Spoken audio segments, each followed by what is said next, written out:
哇，这是什么？这是蛇吗？这个浇水的方式是真够温柔的呀。嗨，朋友们，大家好，感谢观看丽的菜园系列影片。今天呢，想跟大家分享一个半自动的菜园的浇水系统的制作方法。先给大家看一下材料，首先是这个百元店买的水桶，它的容量是 7.5 升，然后是用来做记号的这个记名笔，这个也是百元店买的这个水管的接头，这样可以分开的。这个是呢要放在这个接头里边，防止漏水的这一个橡胶垫儿，这个是在 Home Center 买的。这个也是在 Home Center 买的，大约是600多日元左右的，5米长的，不是喷水的，是通过慢慢的渗水式的一种浇灌的软管，还有这个电钻。好，下面就开始制作了。第一步，把百元店买的这个水管的接头给它分解开。这个如果用螺丝螺帽来说呢，这个就是螺丝，这个就是螺帽。用螺帽的部分呢，扣在水桶的底部，在它的外围画上记号。那这一个是因为要套在这里边的，它这边有一个宽度是大约3公分，在这个外围中间去掉3公分画一圈。那我们呢，待会儿要把这一部分全部给它去掉，然后把这个呢引进来。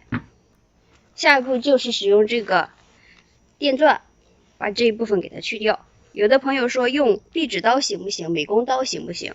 大创这个百元店买的这个水桶，用这个美工刀呢，还不是轻易的能够划开，所以呢，还是建议大家使用这个电钻。好，我们开始吧。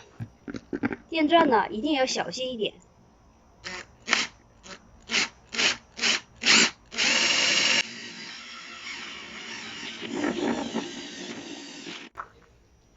一次性呢不会达到预期的标准，我们慢慢的把这一圈给它扩大。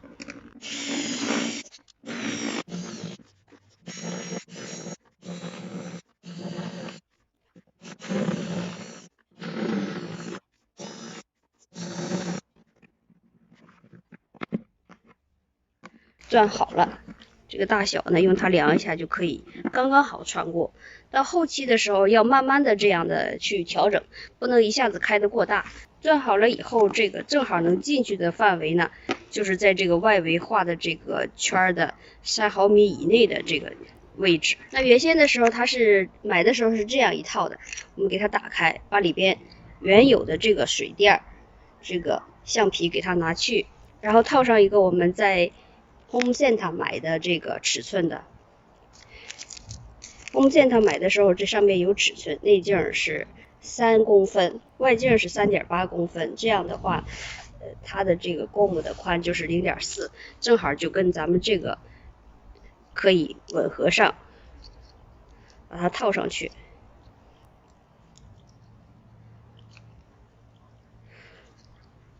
套上去以后呢，正好可以给它封紧。把水桶翻过来，把螺丝的这个螺的这个部分从里边给它放进去，给它压紧，不要有空隙，防止漏水。好，这样子安好了以后呢，咱们再把它下半部分的这个螺帽的这一部分给它落上。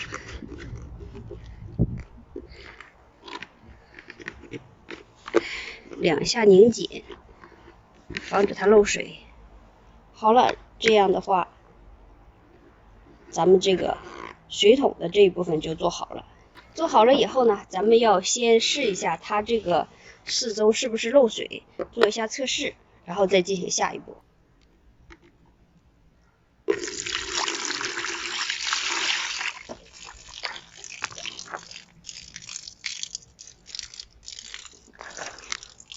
看这个水不从这个桶底的这个周围渗出来，就说明咱们做的很成功，正好没有漏水，达到这个效果就可以了。下一步就很简单了，我们把这个水管给它接上就行。这个水管是这样的一个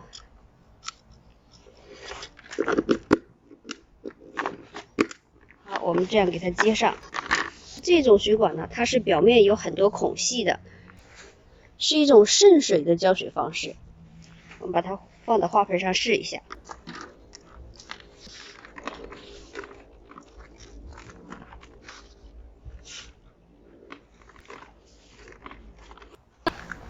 我这个因为菜地里还没有菜苗什么的，我就给大家展示一下它这个工作的一个情况。如果大家想要利用这个来给自家菜园浇水的话呢，可以自由发挥一些。这个可以放在表面，也可以呢把它埋在这个土里面，给它固定一下。今天呢我就不埋到土里，因为想给大家看一下它的出水的这个情况。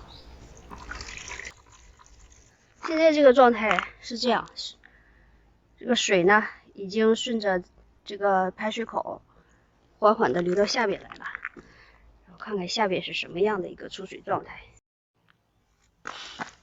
看见各处不同的地方都开始出现出水点了，就像这样慢慢的渗出水来，慢慢的渗入到土里，不会发生喷溅的这个情况，又省水又能保护幼苗不被喷溅的土壤感染。那过一段时间咱们再过来看一下。现在是2个小时以后，看着表面不动声色，咱们看看地底下怎么样。